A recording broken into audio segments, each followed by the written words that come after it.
What's going on, YouTube? It has been a while since my last video. I thought that I would share a very nice game that I played at the Canadian Open last year. This was a game where I managed to beat a candidate master, so that's very cool. This game was played at the Canadian Open Chess Championship, which is one of the biggest tournaments in all of Canada. It is a tournament that is open to everybody and features many players, including some grandmasters, other titled players, as well as some international players. For this particular year, Grandmaster Jordan van Forest actually played at the event. So I did pretty well at this iteration of the Canadian Open, and I thought I would share one of my best games. So in this game, I had the white pieces, and I began with the move pawn to e4, and I saw that my opponent tended to play the French defense. Like, I looked at MetaDB, which is a popular chess game database used by Canadian players, and I saw that my opponent tended to play the French defense, but I could not find a single game that featured the move pawn to d3. So I figured, hey, maybe my opponent might not know this move very well. Maybe I could, get some nice advantage and, go for the win. So I played pawn to d3, and my opponent reacted with the move pawn to d5. And this is the best move for black to play. It challenges the center, and it also has an annoying threat that white has to deal with. Like, black is threatening to take on e4, and then if white takes back, then black will trade queens and get rid of white's castling rights. And that would result in equality, but if anybody is better in that position, it's black. So of course, I prevented this by playing the move knight to d2. This is, of course, very standard. And it blocks the file, so now if black were to take, I can just take back with the pawn, and it's all good. Not a problem here. So, anyway, against this line, there are two very general ways that black can play. One way for black to play would, of course, be to take and play pawn to e5 at some point, like maybe black would play some other moves first. And that would kind of turn the game into a kind of weird e4, e5 position, where black will have burned a tempo by playing the move pawn to e6 and then pawn to e5. So that's one approach. And the other approach is for black to treat this position more like your typical French defense position. So in other words, go for play on the queen side. So my opponent played the move pawn to c5, and that indicated to me that they are going to go for the second approach, that they are probably going to be playing on the queen side, because it will be kind of weird to play both c5 and then e5 later on. That would feel like it's kind of weakening, because you would have this big center and you would be weakening the d5 square, and you would have burned a tempo in the process. So my opponent played the move pawn to c5, and the opening continued with the moves knight gf3, knight c6, pawn g3, bishop to d6, bishop to g2, knight ge7, and then I castled. And this formation that I've taken here, it's called the King's Indian attack. And it's actually one of those system openings, like the London system, where you can actually play this kind of thing by sort of closing your eyes and playing the same moves against just about everything. Like knight f3, d5, g3, and then bishop g2, castle kingside, d3, knight bd2, pawn e4, maybe throw in rook e1 there. It's one of those system openings, but I quite enjoy playing it against the French defense. In fact, Bobby Fischer also enjoyed playing this opening against the French because it very often gives white a nice attack on the king side. And we're going to see an illustration of that in this game. So I castled, and my opponent castled as well. And I'm looking at that thinking, okay, my opponent has committed their king to the king side, so that means I don't have to worry about my opponent suddenly castling queen side or any nonsense like that. Although it would be a bit unusual to do that if, like, once you've played pawn to c5. But anyway, I still haven't fully determined what my opponent is doing, so I just play the move rook to e1. This is just a decent move, good overall move in the center. Like, one thing that I do want to do at some point is play the move pawn to e5, but while that move is very useful for the kingside attack because it takes away the f6 square from black, like generally a knight on f6 is a very good defender, you don't want to play that move too early in this line because since black is, stopping you from playing the move pawn to d4, you have to worry about the pawn on e5 getting ganged up on by black's pieces because you can only really defend it with your own pieces. It's harder to defend it with a pawn. So that's why I played rook to e1. Another idea behind rook to e1, of course, is that it frees up the f1 square for the knight on d2. Like, the knight on d2 might look a bit awkwardly placed, but part of the idea in this opening is for the knight to come to the king side via f1. Anyway, my opponent played the move pawn to b5, and this told me, okay, my opponent is going to be attacking on the queen side. This move basically confirms it because these are quite a few pawns on the queen side over here. So I decided, hey, why don't we try to slow down the queen side play a little bit? Let's play the move pawn to a4. And part of the idea of this move is that black cannot, defend the pawn with a6 because then I take, and whoops. There goes the rook. So as a result, black is more or less forced to play the move pawn to b4 because if black takes like this, then that just improves my own rook, and it actually makes this pawn, the a pawn, isolated and is a potential weakness that I could play against. So as a result, black played the move pawn to b4, and here in this position, I thought, hey, I want to go for a kingside attack, so why don't I throw in the move pawn to h4? This is kind of a general multi-purpose move, since sometimes you want to put your bishop on f4, and you might be worried about, the bishop getting harassed by g5. So, it doesn't always happen, but, this h4 push, like this push with the h-pawn, can actually be very handy in just grabbing some space on the king side. Similar to how pushing b5 grabbed space on the queen side for black. So anyway, black played the move bishop to b7. This move is a bit unusual in this variation. Usually what black would be doing is playing pawn to a5 and putting the bishop on a6. That's usually where the bishop goes, but I thought it was okay, but might be a little inaccurate as far as the opening goes. But I kind of already had a sneaking suspicion just based off of the games that I had seen in the database prior to the game beginning that my opponent probably hadn't seen this variation before. So I continue with the move pawn to h5. And this move has a bit of a positional threat. Here the idea is I just want to blow up the pawns in front of black's king.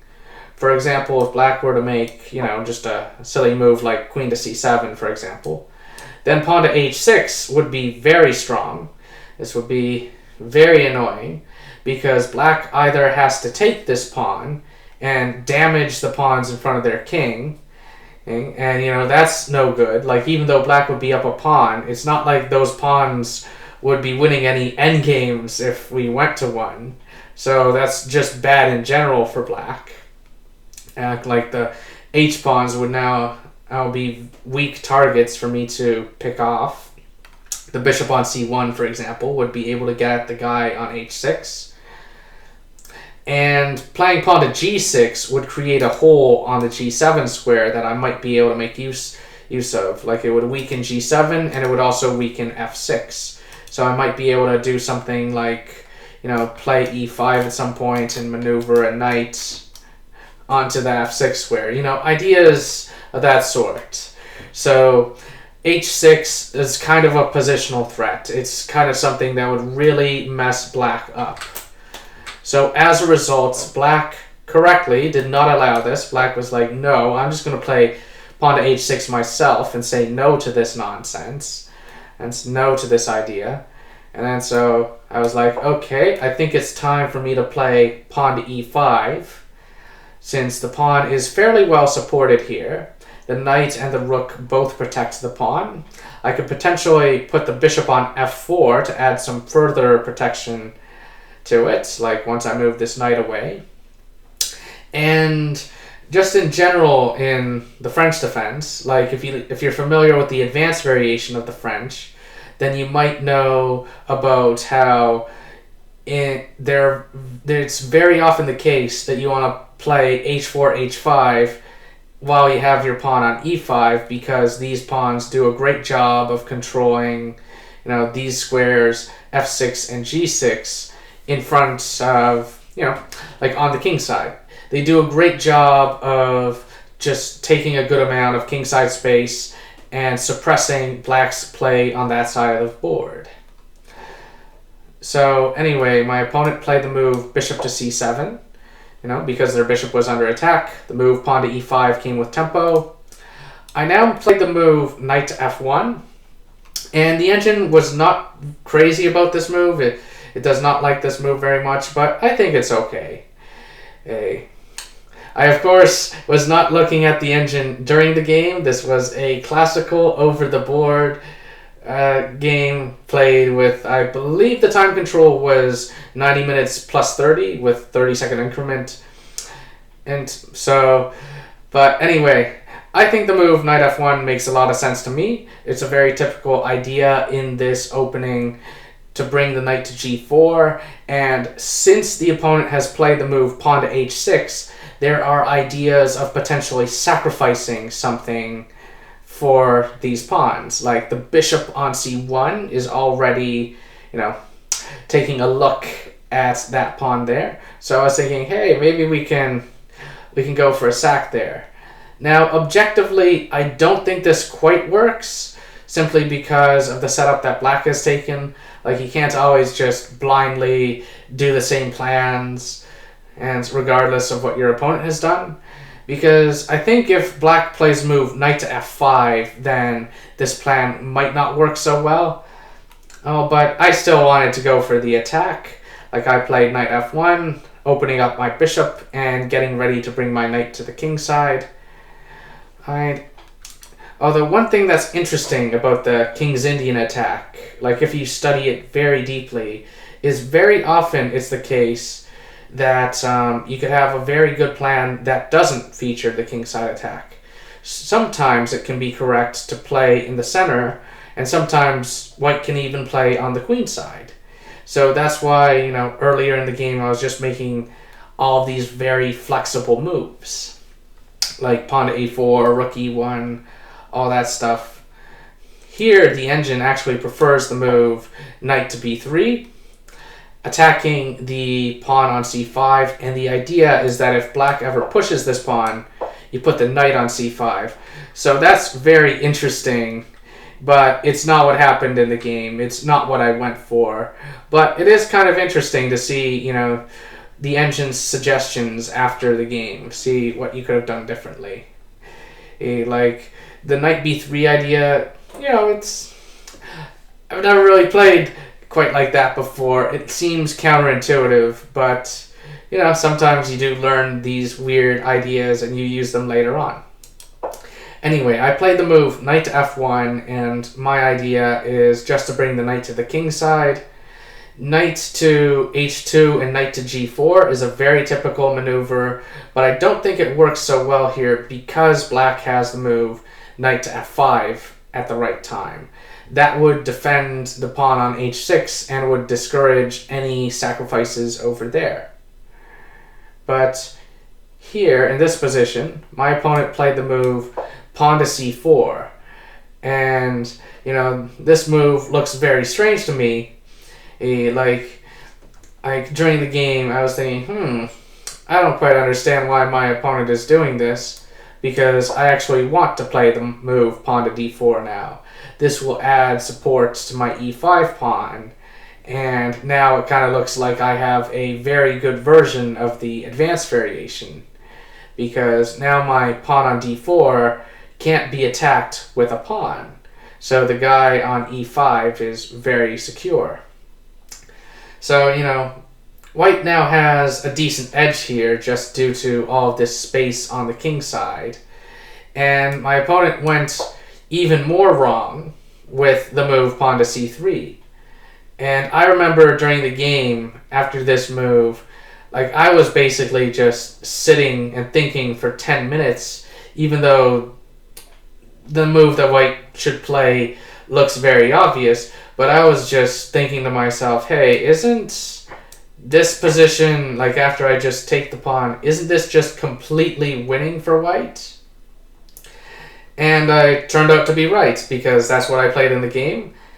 And you might be looking at this position, and you might be wondering, wait, I don't get it. Why is white winning? Why does the engine really like white's position so much? Well, you might remember that in this particular variation, black's play is supposed to be on the queen side. Black is supposed to go for some kind of queen side attack, break through over there. But the problem is now that even though black has some space on the queen side, black can't really do anything with it. Because there are basically two general ways that black would win on the queen side. And one way would be to win one of my pawns and then promote a pawn, forcing me to, sacrifice material for the promoted pawn. But that's actually looking very much impossible now. I don't really see how black gets at this pawn. It's just very tricky in order to actually attack this guy. Maybe you can go knight b4, but I don't see anything else that can attack this pawn. The queen is just sitting here, just defending it the whole time.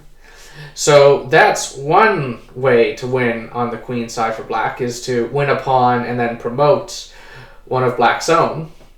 And another way for black to win would be for black to infiltrate on the queen side, basically get black's pieces within my territory and then start eating everything, and bring a rook to the 7th rank and then start destroying everything elsewhere in my position. That would be another way for black to win. But the problem with that now is, well, my bishop covers this square, and there isn't really any nice way to get my bishop out of here. So I'm not seeing how the rook can now get to b2, for example. I'm not seeing how black's pieces can actually get into my queen side and get into my position. So I'm basically looking at all this, and I'm just thinking, I think black is just strategically lost. Because when you think about the game strategically, the queen side has kind of been clarified. There isn't a whole lot to do over here now. Whereas in the center, white has these two nice pawns. The pawn on e5 in particular is, controlling some very important squares in black's territory, in particular the f6 square. So white is better in the center, and there's nothing to do on the queen side, and on the king side, there is still stuff that white can do, and white is going to launch an attack now. So as a result, I'm looking at this position thinking, okay, your plan is on the queen side and is now basically dead. My plan is on the king side, and I still have stuff I can do. My plan is now just much faster than black's plan, so I'm going to go for it. And here I play the move pawn to g4. Now, you might be looking at this move and thinking, that's really strange, Shouldn't you not be pushing the pawns in front of your king? Isn't that really weakening? And normally you would be right. Normally that would be the right line of thinking.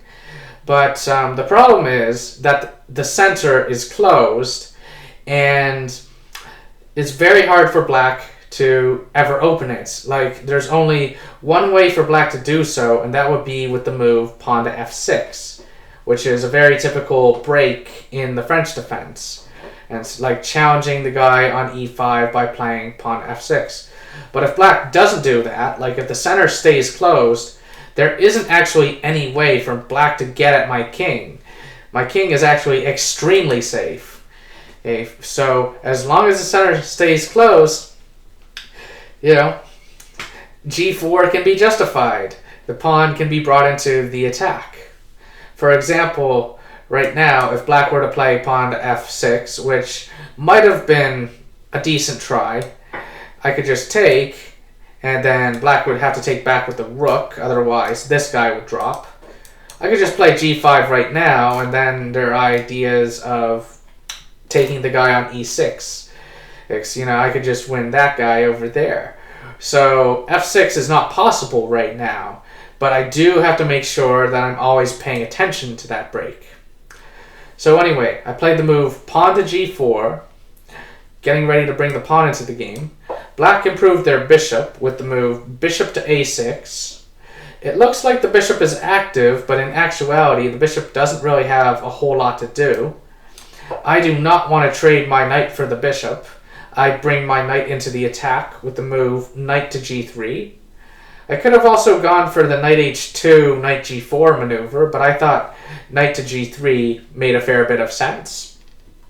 Hence that the knight could participate by maybe going to h5 at some point, that sort of thing, because I am planning to play pawn to g5, and I am planning to put pressure on h6 through other means. So I played knight to g3. The engine does not hate this idea.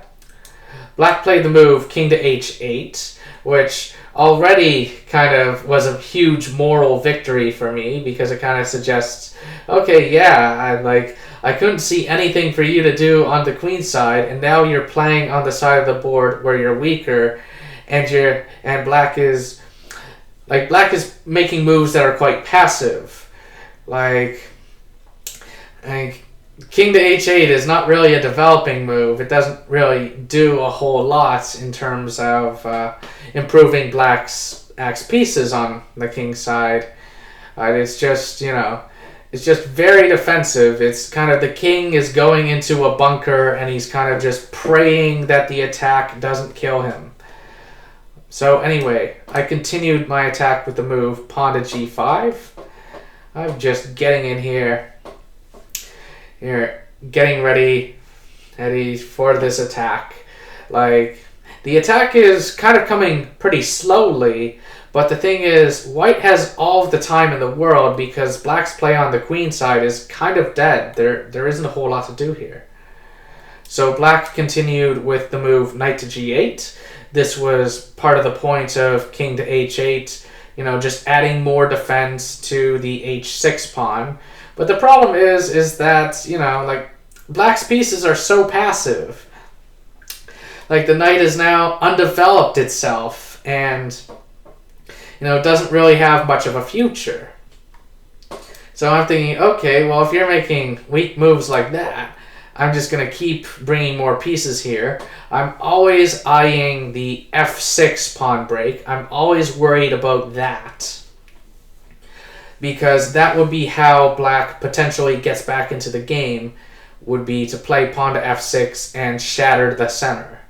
So I play bishop to h3, where part of the idea is that if black plays pawn to f6, then the pawn on e6 is weakened, and maybe I can win that guy. Maybe I could take with the bishop, or maybe I could take with the rook. So Here, black played the move rook to b8, which, makes sense. Like, rooks belong on open files. It's just a shame there isn't really a whole lot for the rook to do here. Like, maybe the rook can go to b4, but that's about all I can see for this rook to do. If we go back, the move pawn to f6, unfortunately, just doesn't work, because I can take like this, and after taking like that, like, all of this is actually pretty tricky to see, but essentially black's position falls apart. Like, I could take like this, I'm hitting the knight, and also potentially the bishop if the knight moves. Like, the knight would have to go to b4 or to b8, which, are squares it could go to, but anyway.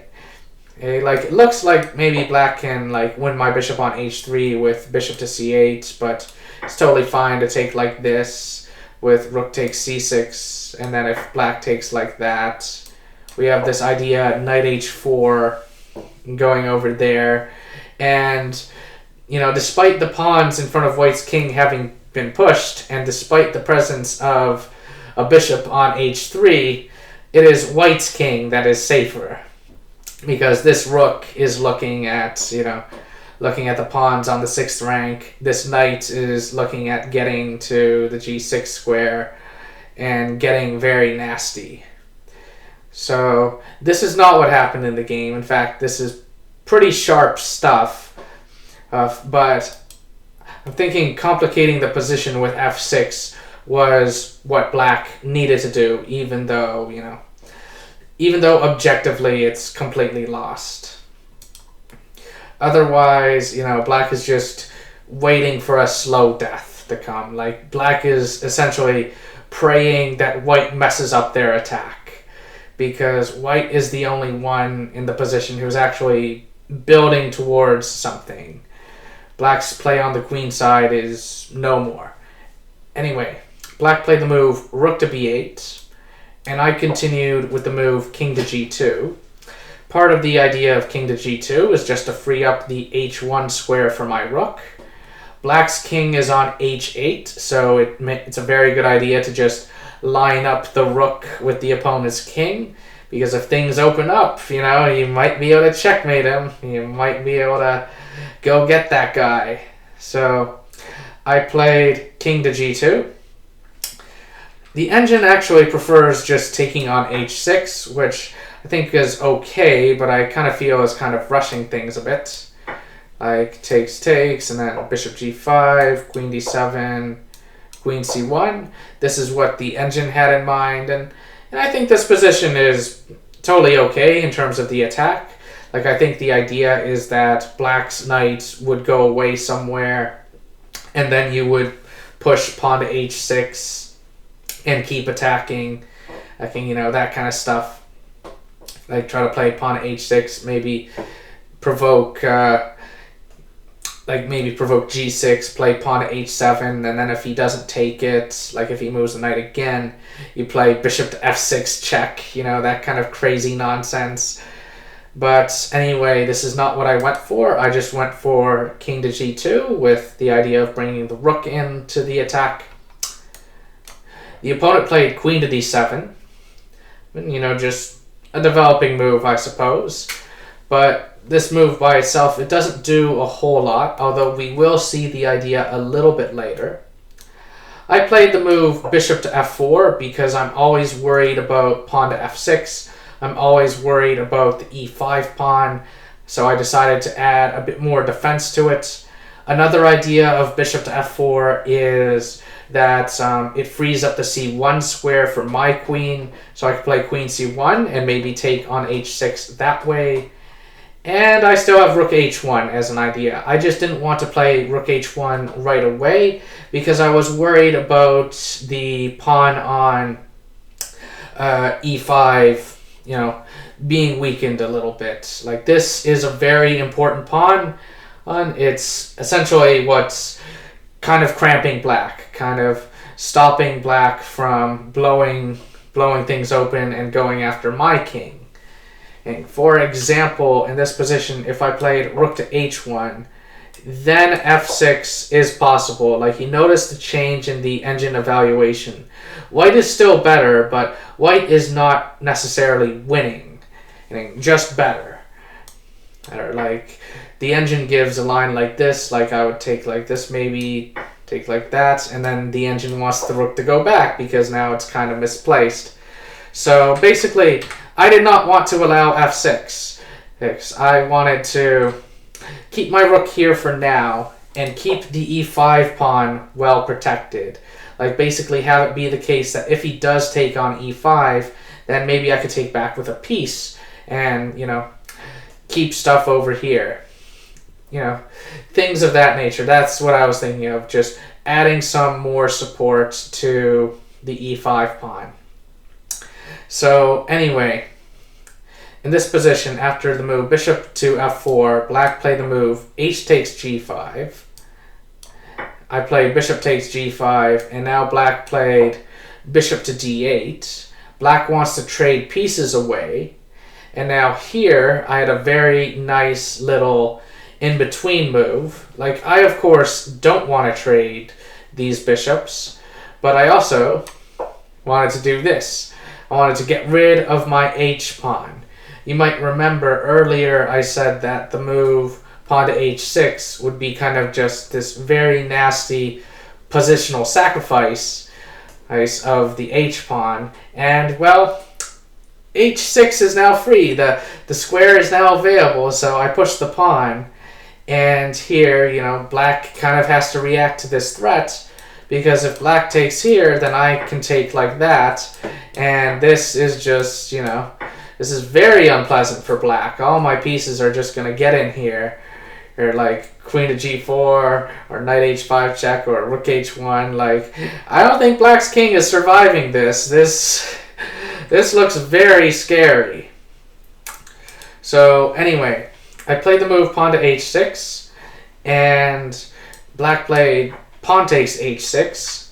The engine actually prefers the move knight takes h6, and I do agree that it might have been a better try. If, for example, bishop takes h6, pawn takes h6, queen c1 to attack the pawn, king to g7, queen to e3 to develop the queen, like put her on a better square, hit this guy too, since, the pawn on c3 is actually pretty hard to defend, and rook h8 to add more defense to the pawn, and then, maybe knight h5 check, king f8, rook g1. Like, this would be an interesting position. Like, white is clearly better here just due to the pieces being a lot more active. Like, black's pieces are kind of clumsy and kind of misplaced. But, this would have been a better try than what happened in the game. Although, it's kind of hard to play like that. Like, white's position is much easier to play than black's position. Like, black is constantly being asked to find the right move, whereas white's moves are much more intuitive, and white has a bit more leeway in terms of, doing things correctly. So anyway, my opponent took with the pawn, and I was just like, okay, I'm just going to back up my bishop and get ready to put the rook on h1. So my opponent now played the move queen to b7. And then the engine wants to move rook to b4, but I honestly don't think this makes a whole lot of difference, because I would still play rook to h1 and I would still just get the bishop out of the way and go after this guy. But anyway, what happened in the game was black played queen to b7. Here I played queen to c1, where part of the idea is I want to put my queen on this diagonal, and I was worried that if black played queen b2, I wouldn't be able to play queen c1 anymore. Black now plays queen b2, and I'm like, okay, black, you can have the c2 pawn if you want. I don't care, sort of thing. And this is what happened in the game. I played queen to e3, and so I'm just giving up the c2 pawn. I do not care if black takes it. What I care about is not trading queens, and notice that my king, again, is very safe, whereas black's king looks like he's about to get into a lot of trouble with the rook coming to h1. So anyway, black played king to h7, protecting the pawn on h6, but unfortunately it's not going to make much of a difference. because I now come in with rook to h1. Black tries bringing more pieces to the king side with knight ce7. I play the move bishop to g4. Now the pawn on h6, it can't really be defended by anything. So black plays the move knight to g6. I now play bishop takes h6, and I'm attacking black's rook, and things already look like they are going to get extremely nasty. For example, if black were now to play the move rook to e8, then bishop to f8 check is very possible. Black's king cannot move anywhere, so black would have to play a move like bishop to h4, for example. And the reason why bishop to h4 is better than knight to h4 is because after knight takes, queen takes a1, rook takes, this comes with check. Like, that is kind of the main difference. But anyway, this is not what happened in the game. And like, as you can see, that variation that I just showed is quite devastating. Like, maybe it's not played perfectly, but black is just getting killed over there. So, you know, here another important thing to notice is that black cannot take, because after this, it's important to go queen h7 and not queen h8. The knight, of course, covers the h8 square, but this would be mate. This would be checkmate. So, anyway, that's not what happened in the game. Black did not take on h6. Black did not move the rook. Instead, black played the move queen takes a1, trying to distract my rook away from, away from the attack. So I just took back. I'm thinking, hey, I got a queen for a rook. That's pretty good. Black takes my bishop. Black now has rook and bishop for their queen, but black will not be able to hold on to it because I play rook to h1. There is now nothing that can really defend the knight on h6, so black has to distract me somehow. Black plays a move knight to h4 check. I take with the knight. Black played knight takes g4, taking my bishop, trying to keep the material count somewhat level. But the problem is that I now play the move queen to f4, and in this position, black resigned. And the reason why black resigned is because there is no way to save this knight. Like, the knight is basically stranded. Like, if black plays pawn to f5, then I could just take that pawn with my knight on h4. It'll be a discovered check, and then when the king moves, I can take this knight on g4 with check, and I could just move my knight away, like the knight on f5 away, for example.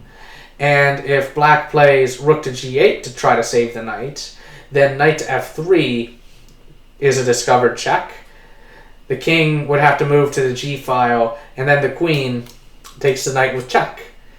So as a result, my opponent resigned here because best case scenario for black will be going into an endgame down material.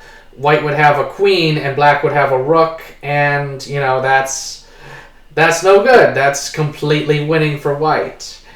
And that is the best case because black still has issues with king safety here.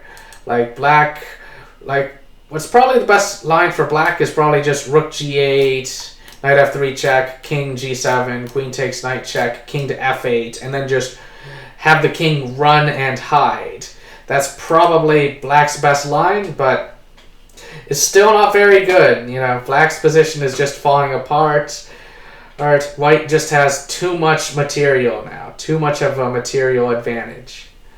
So anyway, black resigned in this position, and yeah, I won a very nice strategic game. And like, what you'll probably notice in this game is that it wasn't some tactical mistake that black had made that lost them the game.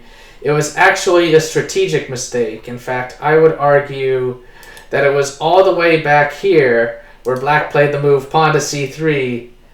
I would argue that this was the move that lost black the game, just because it led to a position where black's queenside play is dead and white has a strong attack on the king side.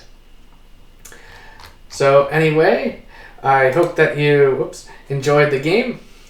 And do let me know if you would like to see other games that I played in this tournament. I'm sure that you're all probably very curious about what happened in round 1.